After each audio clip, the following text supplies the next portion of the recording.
सगळ्यात प्रथम तर सगळ्यांना जय शिवराय, जय ज्योतिबा आणि जय भीम सगळ्यांना आणि जय संविधान.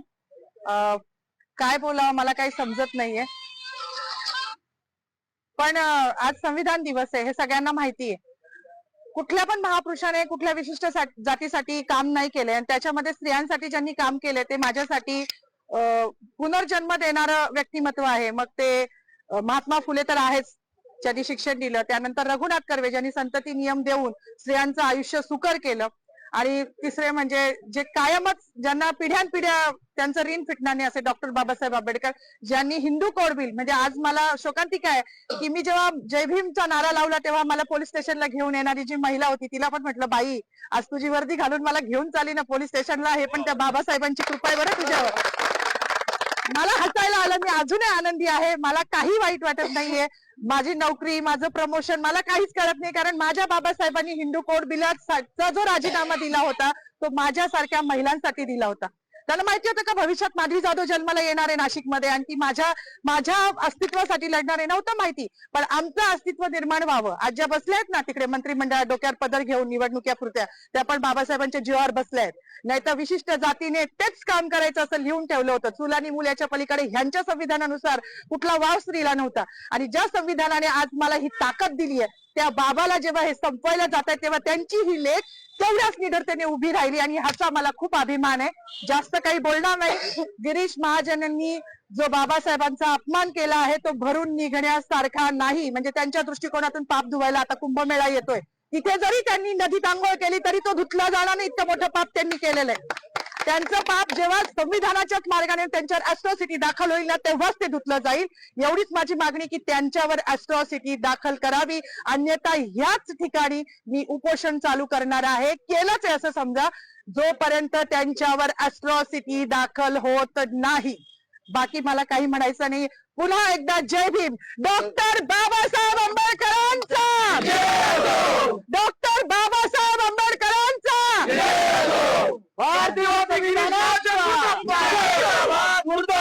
गिरीश महाजन मुर्दाबाद, संविधान जिंदाबाद, लोकशाही जिंदाबाद, हिटलरशाही मुर्दाबाद. आज संविधान दिन आहे, 26 जानेवारी. सगळ्यांना जय शिवराय, जय भीम, जय संविधान, जय सम्राट अशोका. माझं म्हणणं एकच होतं की आज 26 जानेवारी 1949 रोजी संविधान लागू झालं होतं. तर आज जो काही आपण हा दिवस साजरा करतो आहे प्रजासत्ताक दिन, हा फक्त भारतीय संविधानामुळे करत आहोत. जर भारतीय संविधानच नसतं तर आज आपण एका छताखाली सर्व धर्मीय लोक जमलोच नसतो आणि हा जातीभेद राहिलाच नसता. तर माझं एकच म्हणणं होतं की गिरीश महाजन यांनी, मंत्री महोदयांनी शिवाजी महाराजांचा जयघोष केला, संभाजी महाराजांचा जयघोष केला. मग बाबासाहेबांचा असा काय गुन्हा होता का बाबासाहेबांना का असं मुद्दामून डावललं जातंय की हा असं, हे खूप म्हणजे त्यांनी असं करायला नको होतं. म्हणजे परेड चालू होती ग्राउंडवर आणि परेड चालू असताना जेव्हा घोषणा दिल्या गेल्या की छत्रपती शिवाजी महाराजांची जय घातली गेली, परत संभाजी महाराजांचं नाव घेतलं गेलं, आता बाबासाहेब त्यांची घोषणा केली जाईल, पण तसं झालंच नाही. असं रक्त उफाळून येत होतं, परंतु एक जाण्याची वाट बघत होतो की कधी आपली परेड सुटेल आणि मंत्री महोदयांना आपण त्यांना हा जाब विचारू किंवा त्यांनी असं का केलं आपण विचारू. म्हणजे आमच्या मॅडम तिथवर पोहोचल्या, त्यांची धावपळ होती, त्यांच्या पाठीमागे मी पण गेली की त्यांना माईक मिळावा आणि त्यांनी हे त्यांना सांगावं की का झालं असं, की बाबासाहेबांचं नाव का घेतलं गेलं नाही. तर मला एकच सांगायचं आहे सर्व जनतेला की ज्या संविधानामुळे आपण आहोत त्या संविधानाचे आपण सगळे रक्षक आहोत. तुम्ही मानलं अगर नाही मानलं तरी सुद्धा हा देश भारतीय संविधानावरच चालणार आहे. आम्हाला मनुस्मृती नको आहे, आम्हाला फक्त संविधान हवं आहे आणि लोकशाही हवी आहे. लोकशाही वाचवण्यासाठी आम्हाला जे करता येईल आम्ही ते करू. आज आमच्या माधवीताई आणि सौकुर मॅडम यांनी नाशिक येथे गिरीश महाजन यांचं ज्यावेळेस भाषण चालू होतं त्या भाषणामध्ये डॉक्टर बाबासाहेब आंबेडकरांचं नाव न घेतल्या कारणानं जो संतप्त सवाल व्यक्त केलेला आहे, त्यांच्या या भूमिकेशी वंचित बहुजन आघाडी ठामपणे उभी आहे. सुरुवातीपासूनच आम्ही त्यांना सांगितलं होतं की तुमची जी काही भूमिका असेल, तुमच्या अभिव्यक्ती स्वातंत्र्याचं हनन होणार नाही, तुमच्या अभिव्यक्ती स्वातंत्र्याला संरक्षण दिलं जाईल आणि तुमच्या पाठीमागे वंचित बहुजन आघाडी ठामपणे उभी राहील.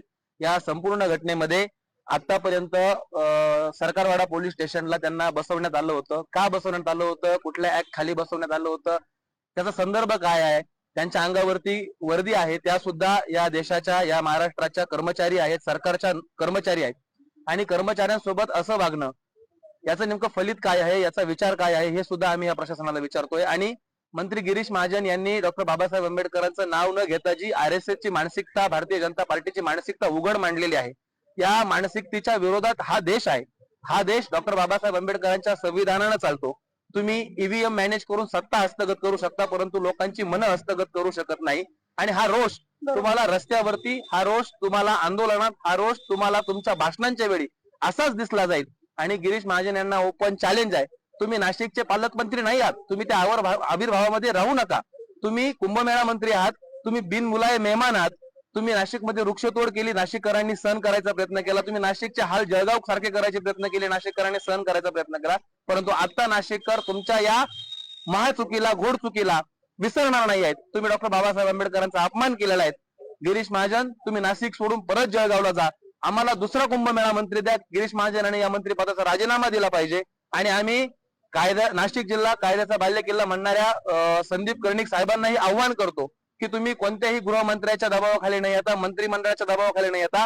हा तमाम दलितांचा, तमाम आंबेडकरी प्रेमींचा अपमान आहे. या अपमानाच्या ऍक्ट नुसार तुम्ही अनुसूचित जाती जमाती प्रतिबंध कायद्याच्या अनुसार गिरीश महाजनवरती गुन्हा दाखल केला पाहिजे. आणि हीच मागणी या दोन्ही कर्मचाऱ्यांची आहे. आणि या मागणीला वंचित बहुजन आघाडीचा पूर्णपणे पाठिंबा आहे. जर सरकारी कर्मचारी म्हणून त्यांच्यावरती कुठल्याही प्रकारचा दबाव आणण्याचा प्रयत्न केला तर आम्ही हे प्रकरण सरळ सरळ आदरणीय बाळासाहेब आंबेडकर यांच्या कोर्टामध्ये नेऊ आणि तिथून आम्ही न्याय मिळवून आणू. धन्यवाद.